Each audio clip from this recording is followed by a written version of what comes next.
Hello everyone and welcome to the Rotterdam update on the day of the grand final of the Eurovision Song Contest. If you followed our content over this past week, you've seen that in the talk show we've discussed a lot of the show elements of this year's Eurovision Song Contest. The interval acts, the opening acts, the postcards and the presenters. Of course, after talking so much about these presenters, it was time to talk to them.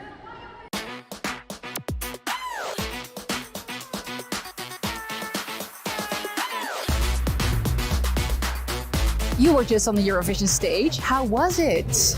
It was great. Strange because normally we are performers, so you want to do something. This is my new job forever. I'm giving up on makeup. I'm becoming a full host after this. This was everything. This was the first rehearsal with some audience. For the first time it felt like, okay, this is how it should be.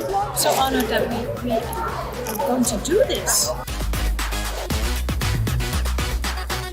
Tonight we will have 3,500 people. I think then Little audience. we'll be a little nervous. Yeah. This is the week that everything's going to happen.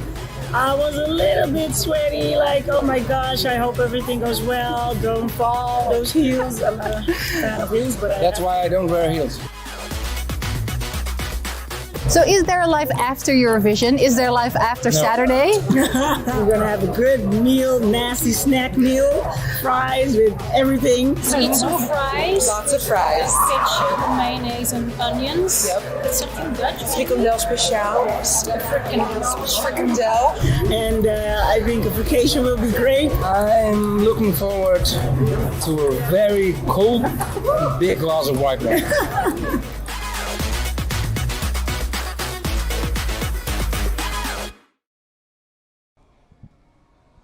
Already several times during this week we've taken you all the way back to the delegation bubble, which is a place primarily for the artists of this year's Eurovision Song Contest. They can relax there between performances and press conferences. But it's also the place where the rest of the people involved in the show go to sometimes. And we spoke today to the person who is in charge of the styling of this year's contest.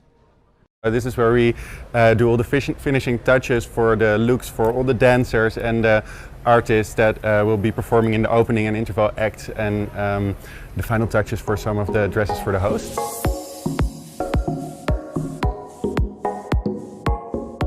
Well, these final touches are mainly things that didn't feel right on screen. For example, when something shows in the fabric, something pushes through, then we see if we can fix it from the inside without ruining the dress, obviously.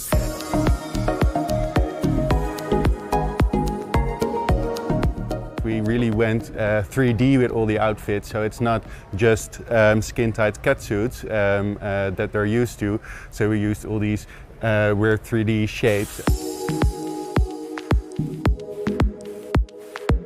We have 9 different opening and interval acts, and every act tells their own story. So within one act we have this very clear concept. For example, the power of water. It's about the Netherlands, like 3/4 of it being beneath sea level. Our constant fight, but also love for the sea. And conceptually we try to translate that into the clothing. So we used shell materials, and we looked for ways to make fabric look fully soaked without being actually wet.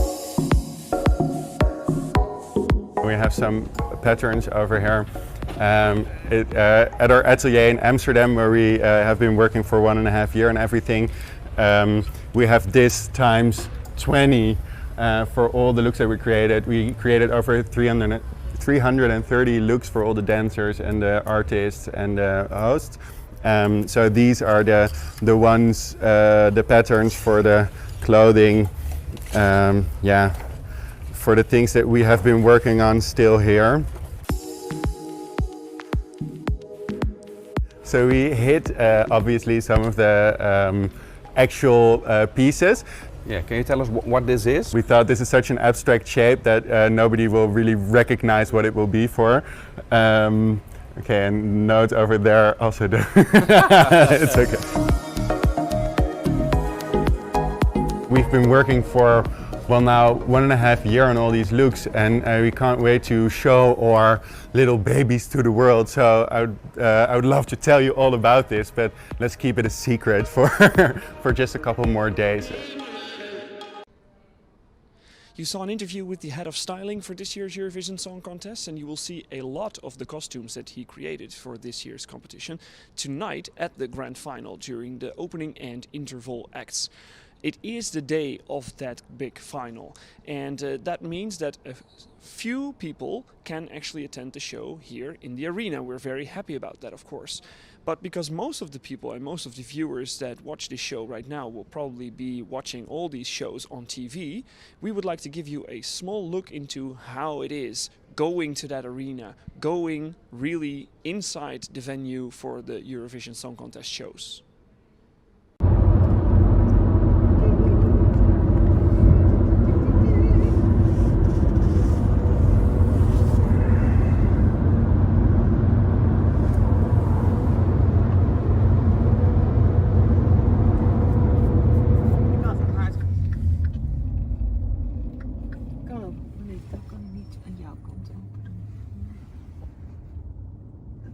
Waar moet je heen met al je vragen, als er niemand luisteren wil? Wat doe je met je lege dagen? Het liefst zet je de tijd heel even stil, voordat er iemand hebt gevonden die 10 minuten voor je heeft. Nou, dat kan wel even duren, je hoopt dat jij dan nog wel leeft. Want niemand heeft nog tijd, maar hij heeft nog tijd om zich te haasten.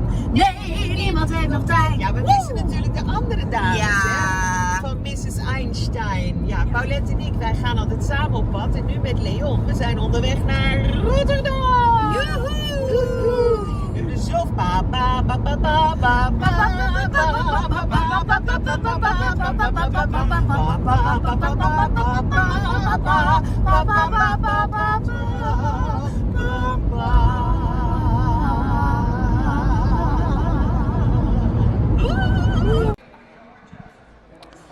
The most important thing about tonight are, of course, those 26 countries competing for victory. Or maybe you've narrowed it down to a select group of 3, 4, 5 entries that are in the race. But between the moment that these countries perform and the moment we find out who is the winner, there is an interval act. And Gerben Bakker is the head of show. He created this interval act. The grand final we kick off with the flag parade. It's kind of a tradition for Eurovision. In the flag parade we want to present the 26 finalists of the Eurovision Song Contest this year. The opening act is based on a very famous pop song released already in the 60s, but covered many times later on. I think everybody knows the song. And one of our youngest DJ talents, Peter Gabriel, has produced a remix of that song. And also integrated in the flag parade is the design of our tiny house. It's also a symbol this year in the postcards, but also at several other moments in our show. And also in the flag parade. It will be very special. I think there will be a great design on the big LED wall, but also by augmented reality. It's a high pace, so it's a little bit shorter and quicker than the former years.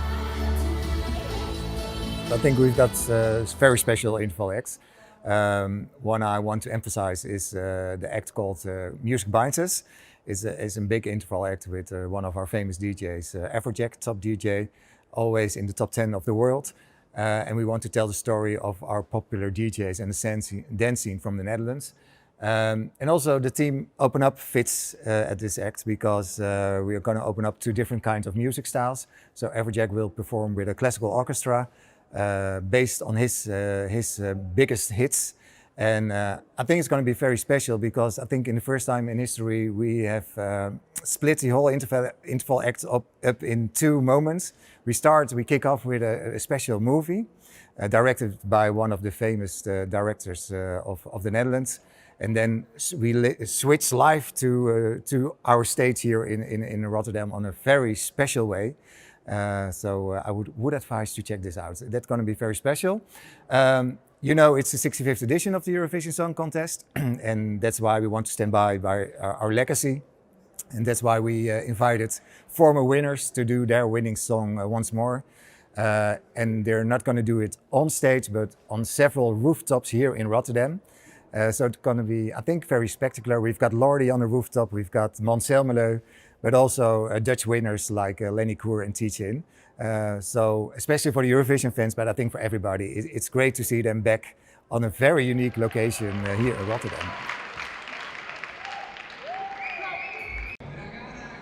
One of the most interesting moments in tonight's running order is, of course, the moment where Jendrik from Germany goes over to the act from Finland, who, of course, put their middle fingers up, which Jendrik just told them not to do. So it's the year of the middle fingers, and that's why we went backstage with the German delegation to talk to the person in this Mittelfinger suit.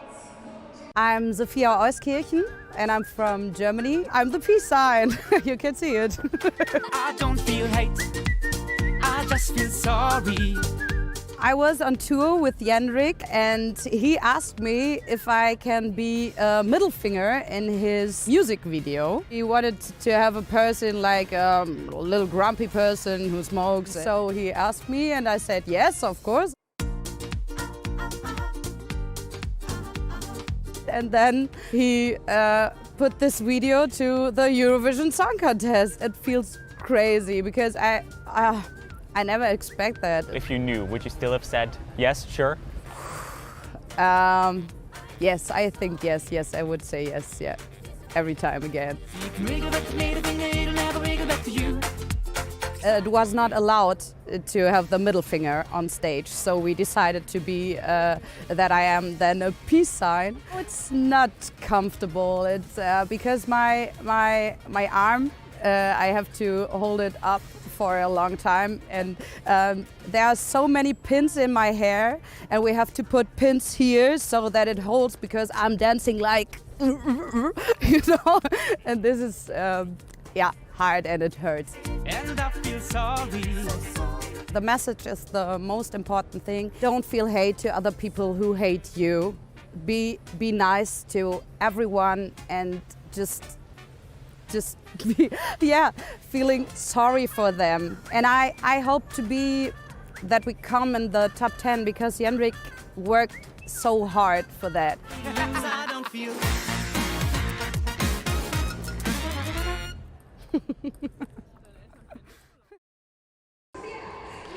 Over this past week, there were 5 entries nominated for the Eurostory Award, the award for the Eurovision song with the best lyrics. You've watched them all, one by one, being nominated, and now you're going to see who actually won the award.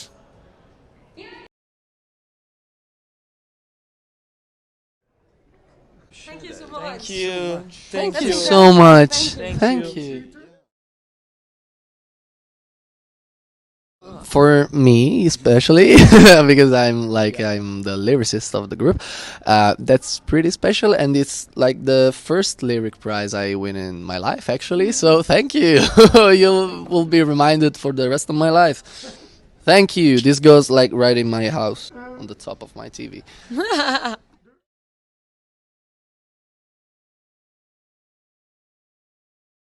Oh, wow. Amazing. Great definition. Yes, yeah. It's pretty, like, on point. On point. Yeah.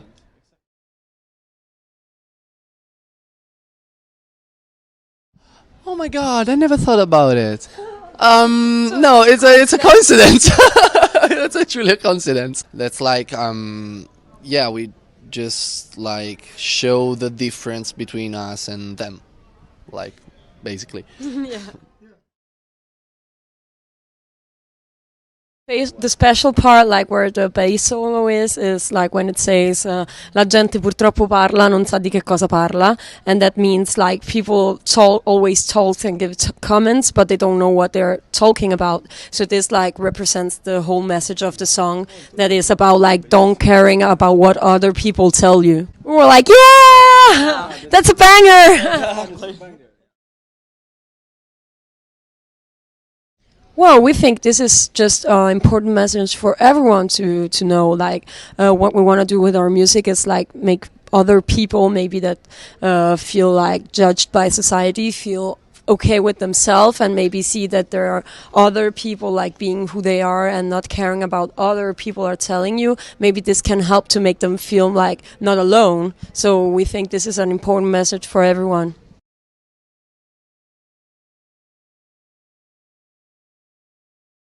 Because it was like the most unexpected thing in our entire life. We like brought this song. This is a rock song and it's not like what you normally bring to Sanremo. So winning with this song meant like everything for us. It's like something is moving in our country, and maybe rock music can come back to the top of the list of the charts. And so it was really meaningful for all of us. She didn't cry. She just yelled a lot of bad words, but it was emotional too, very emotional.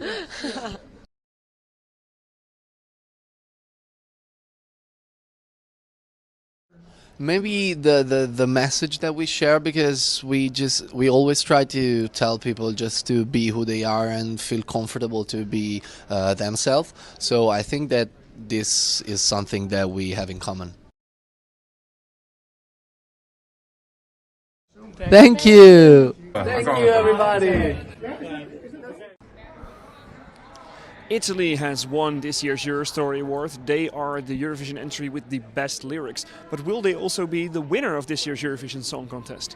We will find that out tonight. Thank you for watching all of the ESC Daily and OGAE content this week. And there's one more moment where you have to tune in, which is right after that grand final, when we will do our after talk here in the press center and look back at all the results. Enjoy the grand final tonight, and thanks for watching.